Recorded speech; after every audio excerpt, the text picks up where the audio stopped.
à continuer même en tremblant. C'est cela qui les rend intrépides. Non pas qu'ils ne ressentent rien, mais qu'ils refusent d'en être possédés.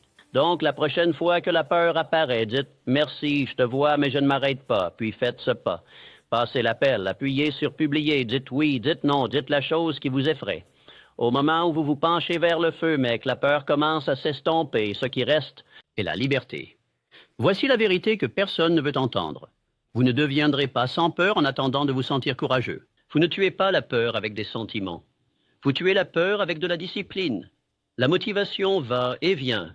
C'est une étincelle rapide, bruyante, excitante, mais de courte durée. La discipline, en revanche, est la flamme constante. C'est le moteur de toute vie sans peur. Parce que quand vous vous entraînez à agir, non pas quand vous en avez envie, mais quand cela doit être fait, vous devenez dangereux.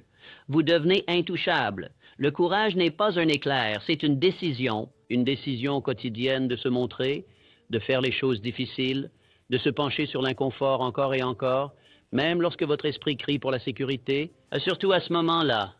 C'est ce que les grands comprennent. Ils n'attendent pas la confiance. Ils agissent, et la confiance les rattrape. Ils n'attendent pas que la peur disparaisse. Ils font la chose quand même, et la peur apprend qu'elle n'a pas sa place ici. La discipline réduit au silence la peur parce qu'elle supprime la négociation. Il n'y a pas de débat, pas de devrais-je ou ne devrais-je pas, c'est déjà décidé. Le réveil sonne, vous vous levez. La tâche est difficile, vous la faites quand même. La voix du doute murmure, vous avancez, malgré tout. C'est la discipline. Et c'est ainsi que les intrépides sont façonnés.